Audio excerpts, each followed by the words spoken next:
offense, how would you assess where the punt return game is at right now? Pretty good. We got 3 returners that we've been primarily settling in with Martell, Cole, and Tristan. We've been putting them in more live settings this fall camp. Like today we did a nice little 4-on-4 drill where we had punt guys really running down the field at them so they can start to feel the pressure. Starting to look into getting those guys on the field at the same time too, looking at some different packages, but that's definitely been a big area in the offseason we've been looking to improve on. Talked a little bit about it before, but like Martell has the ability to be an all-conference returner. He's been that in 2024, so we're looking to get him back and rolling this year. So all in all, we're off to a good start there. Are those guys in the mix for kickoff returns too, or who are your guys you're looking at there? Yeah, kick returns. Cole Adams played a little off returner at Alabama. He's been back there with the guys. The primary returners right now, we're going to be looking at junior. Evan Hampton's been doing a good job and trying to get Lassiter going back there as well. Those have been the 3 guys we've been putting a lot of time in the primary returner slot. The off returner slot has been Dante Carter's been getting some good reps there. He played there a majority of the season last year, fielded a couple balls, got vertical for us. But we're fortunate. We got a surplus of guys back there that we trust, so we're in a good spot there. What did you identify with Evan Hampton that made you want to put him in that spot? Yeah, he's fast, man. The good thing about Evan that we saw in the spring was like he gets vertical in a hurry. Kick return's not really a position that we're looking for a guy to dance around a lot back there. We're looking for a smooth catch and a guy to get up the field and read a cut quickly. I've seen him in some screens on offense, catch it and find a seam and get vertical in a hurry. He's looked good there, so that's kind of what we saw out of him. How do you determine, what skill sets make a best primary returner versus like an off returner? Yeah, off returner, we'll start there, that's a guy that's primarily going to have to stick his face in the smoke sometimes and really lay the wood on some blocks. In the meantime, being able to field the football and being a trustworthy guy there. Primary returner, it's pretty simple. It's kind of what I just described about Evan. It's a guy that's going to secure the football, get vertical in a hurry, and have the ability to change the game. Both guys back there, the number 1 priority we talk about in our meetings is like we got to have 100% possession back there. So the off returner should never be going up the field without the primary returner securing the catch. So we preach communication back there in a huge way. We play in huge stadiums, so off returner's job is to secure the catch, be screaming go, go, go, and let the rest of the kickoff return team get to work. But I think the number 1 thing there is ball security.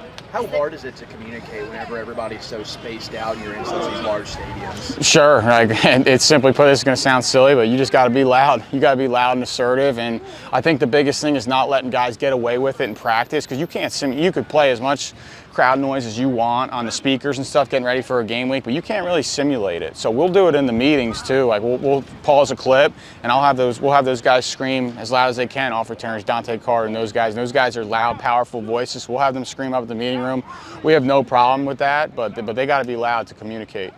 Is there anything more that Brock can do to elevate his game this year? I would say, he's had a great career. On the field wise, obviously, he's accomplished a bunch. The field goal wise, we really do trust him to go out there and make kicks from all over the field. That's pretty well known. I think overall game, there is another level we can reach with his kickoffs. He showed a great ability last season to kick a lot of touchbacks, which is good for our defense starting on the 25. There's some ability there with the guys that we got, and this being the most talented roster we have, to cover some kickoffs this year and really try to swing the field position battle. Last year we were yard positive and field position differential. We're really looking to take a jump in that stat, and that's going to start with kickoff coverage. That's going to start with Brock hanging kicks up for our kickoff guys to get down there and make plays.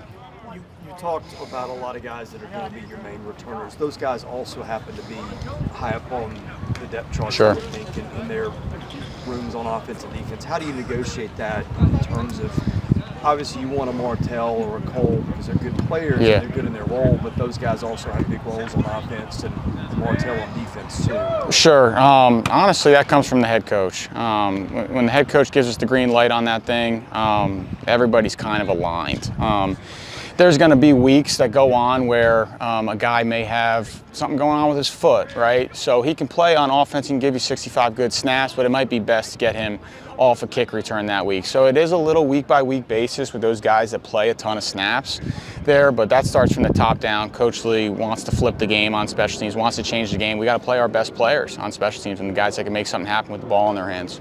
Do you feel like so they've been pretty receptive to you kind of picking out who you want on the special team side of the ball? Say again? Has the staff, has Clark been pretty receptive to whoever you want to take? Yeah, absolutely. And I think the next best thing for that is like the position coaches. So if you guys out here for practice, you see our position coaches are so involved with these special teams drills, and that's getting emphasized in their position meetings as well. Like Coach Lazinski, for example, on defense, he's constantly talking to those guys and his depth guys in the linebacker room, like, hey, you gotta perform better on special teams, you gotta do a better job, or you gotta keep doing what you're doing. So it's at a position coach level, but we have complete alignment on our staff with special teams. What's your evaluation of Tyler Eager? Great. Super excited to get him on campus. He wasn't here in the spring, so we started to work with him heavily in the summer. He's a guy that's played a bunch of football, and I guess the simple way to put it with him is he's a pro's pro. Like, he's played a lot of football. We don't got to worry about him off the field. He's on time. He's diligent about his work, his drill work, and he just goes out there and perform. Quiet, humble dude that's super excited for this opportunity. But overall, we're able to do a bunch of different things in the punt game with him, and you'll see him come up here in a minute. He's a big, powerful dude, so we're looking to flip the field with him.